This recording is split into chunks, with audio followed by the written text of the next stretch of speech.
Hi students, good morning da. Today we are going to discuss about 11th Commerce Unit 6 Business Finance. Chapter 19 Sources of Business Finance. அதாவது previous கிளாஸில் நம்ம என்ன பார்த்தோம்னா unit 5 வரைக்கும் நம்ம complete பண்ணிட்டோம். Chapter 18ல் அதாவது பிஸ்னஸோட எத்திக்ஸும் பிஸ்னஸ் எப்படி மேனேஜ் பண்ணுவாங்க அதை பற்றி நம்ம பார்த்தோம் இல்லையா. அதாவது இப்போ இந்த சாப்டரில் என்ன பார்க்க போகிறோம்னா பிஸ்னஸ் ஃபினான்ஸ் பற்றி பார்க்க போகிறோம். சரியாடா.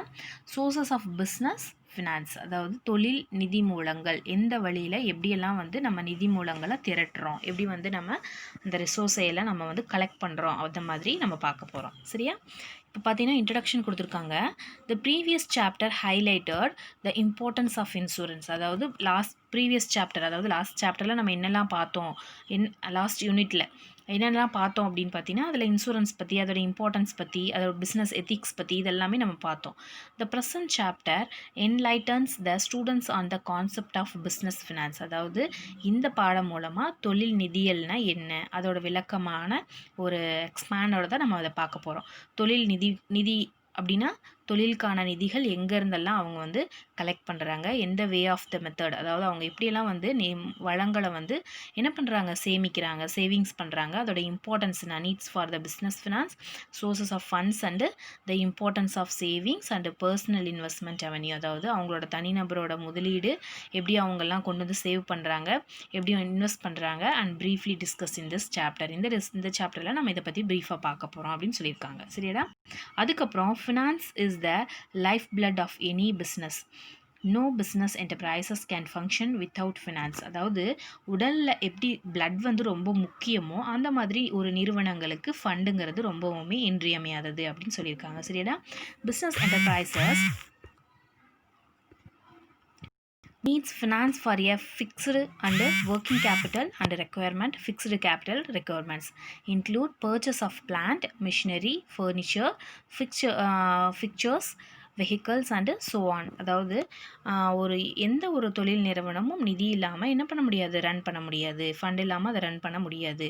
தொழில் நிறுவனங்களுக்கு பார்த்தீங்கன்னா 2 வகையாக, அதாவது 2 டைப்ஸ் வந்து அவங்களுக்கு இருக்குது. அதாவது ஃபண்ட் வந்து எப்படின்னா ஃபிக்ஸ்டு கேபிட்டலும் ஒர்க்கிங் கேபிட்டல், அந்த மாதிரி 2 டைப்ஸ் இருக்குது அப்படிங்கிறாங்க. ஃபிக்ஸ்டு கேபிட்டல் அப்படின்னா என்ன அப்படின்னு பார்த்தீங்கன்னா பிளான்ட், மிஷினரி, ஃபர்னிச்சர், ஃபிக்சர்ஸ், அதாவது அந்த ஃபிக்ஸ்டு மீன்ஸ் நிலையாக இருக்கக்கூடியது தான் ஃபிக்ஸ்டு கேபிட்டல் அப்படிங்கிறாங்க. அதாவது நிலையாக இருக்கக்கூடியதுன்னா எதெல்லாம் அப்படின்னு சொன்னால் இப்போ பார்த்தீங்கன்னா ஃபார் எக்ஸாம்பிள் மிஷினரி நம்ம வந்து கம்பெனியில் எப்பயுமே இருக்கும், ஃபேக்ட்ரியில் இருக்கும். அது போக அவங்களுக்கு மிஷினரி தேவை, டூல்ஸு, அந்த மாதிரி கட்டுமான பொருட்கள், வாகனங்கள், வெஹிக்கல்ஸு, இதெல்லாமே பார்த்தீங்கன்னா இதெல்லாம் வாங்குறதுக்காக தேவைப்படக்கூடிய ஒரு கேபிட்டல் தான் என்னன்னு பார்த்தீங்கன்னா ஃபிக்ஸ்டு கேபிட்டல் அப்படின்னு சொல்கிறாங்க. சரியாடா. அதே வந்து வயல் ஒர்க்கிங் கேபிட்டல், அதாவது அதே மாதிரி ஒர்க்கிங் கேபிட்டல்னால் என்னென்னு பார்த்தீங்கன்னா requirements include purchase of raw materials. அதாவது நடைமுறை முதலீடு அப்படின்னு சொல்கிறாங்க. சரியா. நிலை முதல், நடைமுறை முதல், அதுதான் fixed capital and working capital அப்படின்னு சொல்கிறாங்க. சரியா. அப்போது இப்போ ஃபிக்ஸ்டு கேபிட்டல்னால் என்னென்னு பார்த்துட்டோம். இப்போ வந்து நடைமுறை முதல், அதாவது நடைமுறை மீன்ஸ் ஒர்க்கிங் கேபிட்டல். அப்போது என்ன அப்படின்னா என்ன அர்த்தம் அப்படின்னு பார்த்தீங்கன்னா இப்போ ஆஸ் யூஷுவலாக வந்து ஒரு தொழிலோட அன்றாட செலவுகளுக்காக அவங்க ரா மெட்டீரியல் வாங்குறதுக்கு, அப்புறம் வந்து வேஜஸ் கொடுக்கறதுக்கு, சேலரி அங்கே வேலை செய்கிறவங்களுக்கு வேஜஸ், இந்த மாதிரி சேலரி தர்றதுக்கும், அதுக்கப்புறம் டெலிஃபோன் பில், இந்த மாதிரி நிறையா கொடுத்துருக்காங்க பார்.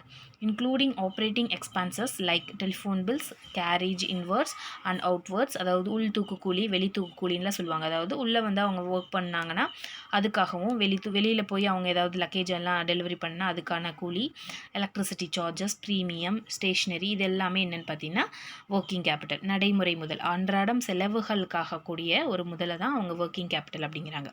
Owner R promoters has to estimate the business finance and accordingly look for various sources for a financing the operation of the enterprises. அதாவது ஒவ்வொருத்தரும், அதாவது ஸ்டேஷனரி போது எழுது பொருள், இந்த மாதிரி காப்பீட்டு முனைமம், கூலி, இந்த மாதிரி மின்சார கட்டணம், இதுக்கெல்லாம் ஆகிறது தான் ஒர்க்கிங் கேபிட்டல். ஒரு தொழில் நிறுவனத்தோட ஓனர், உரிமையாளர் பார்த்தீங்கன்னா அவங்க என்ன பண்ணுவார் அப்படின்னு பார்த்தீங்கன்னா ஒரு நிறுவனத்தை, ஒரு கம்பெனியை வந்து அவன் வந்து ஓப்பன் பண்ணும்போதே எவ்வளோ வந்து ஃபண்டு தேவைப்படும், அதுக்கு ஏற்ற மாதிரி அந்த நிதியை வந்து அவன் என்ன பண்ணிக்குவான், கலெக்ட் பண்ணி அது வச்சுருப்பான். சரியா. அவனோட சோர்சஸ் வந்து அவனுக்கே தெரியும் அப்படின்னு சொல்கிறாங்க. அது மூலமாக தான் ஒரு நிறுவனத்தை தொழில் நடவடிக்கைகளை என்ன பண்ண முடியும்னா தேவையான ஃபண்டை வந்து கலெக்ட் பண்ணி பல வழிகளில் நம்ம வந்து இதை வந்து அவன் செலவு பண்ண முடியும். சரியா? ஒவ்வொரு வழி மூலம் எப்படிலாம் அவன் கலெக்ட் பண்ணுறான் அப்படின்னு சொல்லி தான் நம்ம இந்த லெசனில் பார்க்க போகிறோம் அப்படின்னு சொல்லியிருக்காங்க. சரியாடா? ஆப்ரேட் அங்கே கொடுத்துருக்காங்க பாரு. Sources for financing the operation of the enterprises the term sources of funds denote the various avenues of mobilisation அப்படின்னு சொல்லி கொடுத்துருக்காங்க. சரியா? Funds for concern this chapter throw light on each sources of capital. எப்படியெல்லாம் கேபிட்டலை வந்து அவன் sources என்னது ஒரு கன்சர்னுக்காக அவன் ஃபண்டு கலெக்ட் பண்ணுறான் அப்படின்னு இந்த சாப்டரில் நம்ம பார்க்க போகிறோம் அப்படின்னு சொல்லியிருக்காங்க. சரியா? ஃபஸ்ட்டு பார்த்தீங்கன்னா 19.1 பார்த்தீங்கன்னா meaning and nature of business finance, அதாவது தொழில் நிதியோட மீனிங்ஸ் என்னன்னு கொடுத்துருக்காங்க. சரியா? மீனிங்கில் என்ன கொடுத்துருக்காங்க? The term business finance denotes the economic resources employed in business enterprises. These terms include money and credit employed in this business.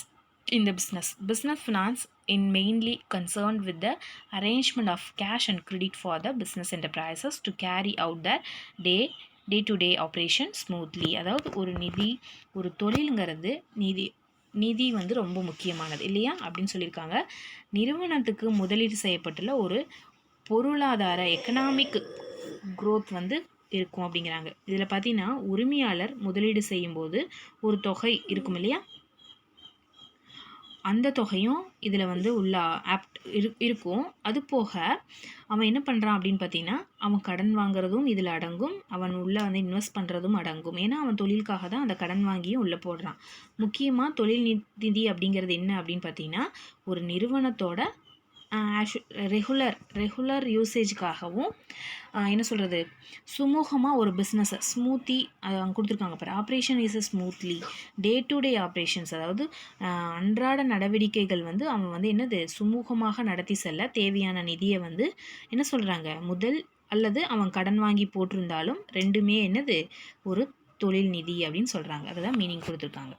சரியா? It's clear form a definition given above that the term business finance is mainly concerned with not only acquisitions of the funds from a various sources but also with the effective and efficient utilization of the finance mobilized the firm.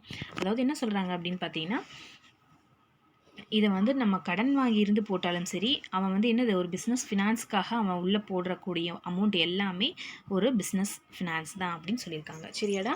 அதை வந்து எஃபெக்டிவாகவும் எஃபிஷியண்ட்டாகவும் அதை utilise பண்ணணும். அப்போ தான் என்னது ஒரு நவீனமயமாக கொண்டு போக முடியும் ஒரு பிஸ்னஸை அப்படின்னு சொல்லியிருக்காங்க. சரியா? அதுக்கு பிறகு டெஃபினேஷன் கொடுத்துருக்காங்க பாரு. The finance function is the process of acquiring and utilising fund by the business. அதாவது ஒரு தொழில் நிதி வந்து அதாவது ஆஸ்ஃபோன் அப்படிங்கிறவர் டெஃபன் பண்ணியிருக்காரு. நிதியியல் செயல்பாடுனா என்னென்னா ஒரு நிறுவனம் ஒரு நிதி திரட்டுச்சுன்னா அதை என்ன சொல்கிறாங்கன்னா யூட்டிலைசிங் ஃபண்ட் த பிஸ்னஸ் என்னென்னா ஒரு ப்ராசஸை ஒரு என்ன சொல்கிறது நிதி திரட்டி முறையாக பயன்படுத்தணும் அப்படின்னு சொல்லியிருக்காங்க. யார் சொன்னால் ஆஸ்ஃபோன் அப்படிங்கிறவர் சொல்லியிருக்காரு. அதுக்கப்புறம் finance that business activity which is the concern with the acquisitions and conservation of capital fund in meeting the financial needs and overall objective of business enterprises. B O சொல்லியிருக்காரு. என்னென்னா அவர் என்ன சொல்லியிருக்காருன்னா ஒரு தொழில் நிதியியல் அப்படிங்கிறது ஒரு முதலீடு இன்வெஸ்ட் பண்ணுறோம் இல்லையா, முதலீட்டுக்கான நிதியை பெறுறதும் அதை முறையாக பயன்படுத்தும் மூலமாக தொழில் நிறுவனத்தோட ஒரு ஹோலாவே ஒட்டுமொத்தமான நோக்கங்களை நிறைவேற்றம் செய்து, அதாவது அவங்களோட அப்ஜெக்டிவ் எல்லாமே அவங்களுக்கு நிறைவேற்றப்படுது அப்படிங்கிறாங்க. அந்த மாதிரி ஒரு தொடர்பான வணிக செயல்பாடுகள் தான் அப்படின்னு சொல்லியிருக்காரு. சரியா? இந்த மாதிரி தான் என்னது டெஃபன் பண்ணியிருக்காங்க.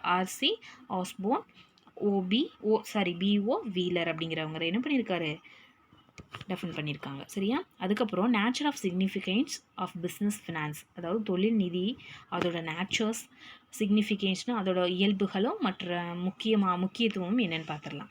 சரியா? நேச்சர் ஆஃப் பிஸ்னஸ் ஃபினான்ஸ் அதாவது தொழில் நிதியியலோட இயல்புகள் அதோட நேச்சர்ஸ் என்னென்னு பார்த்துடலாம். The following characteristic can be derived from the above definitions. அதாவது மேலுள்ள வரையறை இல்லையா, அதிலிருந்து இந்த மாதிரி பண்புகள்லாம் இந்த பிஸ்னஸ்க்கு இருக்குது அப்படின்னு சொல்லியிருக்காங்க. Business finance comprises of all types of funds namely short medium and long term usage in business அப்படின்னு சொல்லியிருக்காங்க. தொழில் நிதி அப்படிங்கிறது தொழிலோட பயன்படுத்தக்கூடிய அதாவது ஷார்ட் மீடியம் லார்ஜ் அதாவது குறுகிய நடுத்தர மற்றும் நீண்ட கால நிதிகளை உள்ளடக்கும் அப்படின்னு சொல்லியிருக்காங்க. அதுக்கப்புறம் all types of organisation namely small medium and large enterprises required business finance, அதாவது சின்னதாக ஒரு பிஸ்னஸ் பண்ணலாம், நடுத்தர அதாவது மீடியமில் ஒரு பிஸ்னஸ் பண்ணுவாங்க. அதர்வைஸ் லார்ஜ் நிறுவனமாக கூட இருக்கலாம், அதாவது லார்ஜ் கம்பெனியாக கூட இருக்கலாம், என்டர்பிரைசஸாக கூட இருக்கலாம். அதுக்கு தகுந்த மாதிரி தான் நிதிகள் தேவைப்படும், ஃபினான்ஸ் வந்து தேவைப்படும் இல்லையா. ஓகே, நெக்ஸ்ட் பார்த்தீங்கன்னா the volume of business finance required varies from one business enterprises to another depending upon is the nature and size. In another words, small and medium enterprises require relatively lower level business finance than large scale enterprises. அதாவது ஒரு தொழில் நிறுவனம் அதோட அளவு, வியாபார நிறுவனத்தோட தன்மை பொறுத்து, அதோட அளவு பொறுத்து சிறிய அல்லது நடுத்தர அதாவது குட்டியாவோ அல்லது ஒரு மீடியம் சைஸ் பிஸ்னஸ் என்டர்பிரைசஸாவோ இருந்தால் அதுக்கு குறைஞ்ச அளவு தான் அவங்களுக்கு என்ன தேவைன்னா இன்வெஸ்ட்மெண்ட் போதும். ஆனால் இதே லார்ஜ் ஸ்கேலாக இருந்ததுன்னா அவங்களுக்கு அதிகமாக பணம் தேவைப்படும் அப்படின்னு சொல்லியிருக்காங்க. சரியா. The amount of business finance require differs the one period to another. அதாவது ஒரு காலத்துக்கு தகுந்த மாதிரியே இன்னொரு காலத்துக்கும் இருக்காது. இது வந்து வேறுபட்ட வகையில் இருக்கும். அதாவது இப்போது நிறைய வந்து மேனுஃபேக்சர் ஆகுது அப்படின்னா அப்போ நிறைய பணம் தேவைப்படும். இதே வந்து கொஞ்சம் வந்து டல்லாக போச்சுன்னா அப்போ வந்து அவங்களுக்கு கம்மியாக பணம் இருந்தாவே போதும். அப்போ மந்தமாக போகும்போது அவங்களுக்கு நிதி வந்து கம்மியாகவே தேவைப்படும் அப்படின்னு சொல்லியிருக்காங்க. சரியா. அதுக்கப்புறம் the amount of business finance determine the scale of operation of business enterprises.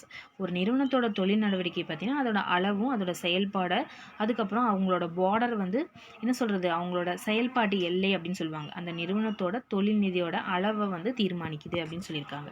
பணம் எவ்வளோ தேவைப்படுதோ அந்த அளவுக்கு அவங்களோட என்டர்பிரைசஸ் நிறுவனமும் அமையும் அப்படின்னு சொல்லியிருக்காங்க. சரியா.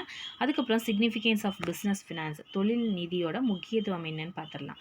Business enterprises can be function efficiently and effectively and efficiently only with the adequate business finance. அதாவது போதுமான நிதி இருந்தால் தான் ஒரு தொழிலை நல்ல ஆக்கப்பூர்வமும் ஒரு நல்ல ஒரு எஃபிஷியண்ட்டாகவும் அதை செயல்படுத்த முடியும். போதுமான நிதி இல்லைன்னா ஒரு நிறுவனம் என்ன பண்ணுவோம், அதோட பார்டரை வந்து அவன் கிராஸ் பண்ண முடியாது. அதாவது பார்டரை எக்ஸ்பேண்ட் பண்ண அதோட எல்லையை அவன் விரிவாக்கமே செய்ய முடியாது. எந்த ஒரு நிறுவனமாகவும் வெற்றியும் அது தனக்கு தேவையான நிதி சிறப்பான முறையில் இருந்தால் மட்டும்தான் அதை திரட்டி அவன் சிறப்பான முறையில் அவன் பயன்படுத்தினா மட்டும்தான் அவன் பல்வேறு துறைகளுக்கு அதனை வந்து என்ன பண்ண முடியும், அதை வந்து அந்த டிபார்ட்மெண்ட் வைஸாக அவன் என்ன பண்ணி ஷேர் பண்ணிக்க முடியும். அது மூலமாக அவனுக்கு வந்து பிஸ்னஸ் எக்ஸ்பேண்ட் பண்ணிக்க முடியும் அப்படின்னு சொல்லியிருக்காங்க. சரியா. The manner in which mobilise uses of a distributors it fund. இந்த பணத்தை வச்சு தான் அவன் எல்லாமே பண்ண முடியும், அவனோட பிஸ்னஸ் எக்ஸ்பேண்டும் பண்ண முடியும், எஃபிஷியண்ட்டாகவும் எஃபெக்டிவாகவும் பண்ண முடியும் அப்படின்னு சொல்லியிருக்காங்க. சரியாடா. அதுக்கப்புறம் பார்த்தீங்கன்னா the following points highlighted the significant business finance. அதாவது தொழில் நிதியோட முக்கியத்துவம் அப்படின்னு சொல்லி சில பாயிண்ட்ஸ் எல்லாம் கொடுத்துருக்காங்க. என்னென்னு பார்த்தீங்கன்னா a firm with the adequate business finance can easily start any business venture. அதாவது போதுமான நிதியுள்ள ஒரு நிறுவனம் எளிதாக ஒரு புதிய தொழிலை அதாவது மேற்கொள்கிறதுக்கும் ஒரு முயற்சி பண்ணுறதுக்கும் ரொம்ப ஹெல்ப்ஃபுல்லாக இருக்கும் அப்படின்னு சொல்கிறாங்க. நிறைய பணம் இருக்குது, தேவையான அளவு பணம் இருந்தால் தான் நம்ம மேற்கொண்டு ஏதாவது புதுசாக ஏதாவது கம்பெனி ஆரம்பிக்கினா கூட நம்மளால் ஆரம்பிக்க முடியும் அப்படின்னு சொல்லியிருக்காங்க. அதுக்கப்புறம் business finance helps the business organisation to purchase raw materials from the supplier easily to produce goods. அதாவது அவன் என்ன பண்ணுவான், ரா மெட்டீரியலை ஈஸியாக பர்ச்சேஸ் பண்ண முடியும், அவனோட மேனுஃபேக்சர் பண்ண அவனோட கூட்ஸை ஈஸியாக அவன் வந்து மேனுஃபேக்சர் பண்ண முடியும் அப்படின்னு சொல்லியிருக்காங்க. அதுக்கப்புறம் the business firm can meet financial liabilities like promotes payment of salary, wages, expenses. அதாவது நல்ல நிதி நிலையில் உள்ள ஒரு நிறுவனம் அவன் சம்பளமாக இருக்கட்டும், கூலியாக இருக்கட்டும், இன்ட்ரெஸ்ட்டாக இருக்கட்டும், அவன் பயன்பாட்டுக்கு தேவையான கட்டணங்களாக இருக்கட்டும், அவனுக்கு எக்ஸ்பெண்டிச்சர் ஏதாவது செலவுகளாக இருக்கட்டும், இதெல்லாமே அவன் உரிய நேரத்தில் அதாவது கரெக்டான நேரத்தில் அவன் கட்ட முடியும். Example economic time with the help of the sound financial support. அந்த ஃபினான்ஷியல் சப்போர்ட் இருந்தாலே அவன் டைமுக்கு அவன் எல்லாமே பண்ண முடியும் அப்படின்னு சொல்லியிருக்காங்க. அதுக்கப்புறம் இந்த sound financial support enable enterprises to meet any unexpected to uncertain risk arising from business environment efficiently. வலுவான நிதிநிலையுடன் செயல்பட ஒரு நிறுவனம் அவனோட தொழில் சூழலிருந்து ஒரு எழக்கூடிய ஒரு எதிர்பாராத ஒரு ரிஸ்க்காக இருக்கட்டும், ஏதாவது ஒரு எக்கனாமிக்கோட மந்த நிலையாக இருக்கட்டும், ஒரு பொருளாதார மந்தனியாக இருக்கட்டும், அவனோட என்ன சொல்கிறது, for example economic slow down, trade cycle, severe competition, shift in a consumer preference, இந்த மாதிரி ஒரு விருப்பம் கூட மாறுபடலாம். கன்சியூமரோட விருப்பம் மாறுபட்டால் கூட நம்மளோட ப்ராடக்ட் வந்து சரிவு ஏற்படுத்தும். அந்த மாதிரி ஏதாவது சடனாக ஒரு ரிஸ்க் ஏற்படும் போது அவன் ஃபினான்ஸ் வந்து கரெக்டாக இருந்தால் மட்டும்தான் அவனால் அதை கொண்டு போக முடியும் அப்படின்னு சொல்லியிருக்காங்க. சரியா. அதுக்கப்புறம் sound financial positions empowers the enterprises to attract talented manpower and introduce the latest technology. வலுவான ஒரு நிதி இருந்துச்சுன்னா அவன் என்ன பண்ணலாம் அப்படின்னு பார்த்தீங்கன்னா, ஒரு திறமையான ஒரு என்ன சொல்கிறது, மேன் பவரை அவன் வந்து கவர் பண்ணலாம். அதாவது கவர்ந்திழுக்கலாம், மனித வளங்களை தன்வசம் செலுத்தலாம். எப்படின்னு பார்த்தீங்கன்னா, அவன் என்ன பண்ணலான்னா, இன்ட்ரடியூசிங் லீஸ்ட் டெக்னாலஜி, இன்னும் நவீன தொழில்நுட்பத்தை எந்த ஒரு ரிஸ்க்கும் இல்லாமல் அவன் வந்து அறிமுகப்படுத்த முடியும். பணம் வச்சு எது வேணாலும் பண்ணலாம். அந்த மாதிரி மக்கள் மனதை அவனால் கவர் பண்ண முடியும் அப்படின்னு சொல்லியிருக்காங்க. சரியாடா? இதுதான் இந்த வீடியோவில் பார்த்துருக்கோம். நெக்ஸ்ட் வந்து என்ன என்ன பார்க்க போகிறோம் அப்படின்னு பார்த்தீங்கன்னா, அடுத்த வீடியோவில் பார்த்துக்கலாம். Classification of sources of finance பார்க்க போகிறோம். சரியா? சோர்சஸ் ஆஃப் பிஸ்னஸ் ஃபினான்ஸ், தொழில் நிதி ஆதாரங்களோட வகைகள் பற்றி பார்க்கலாம். இந்த வீடியோ இதோட முடிச்சுக்கலாம்.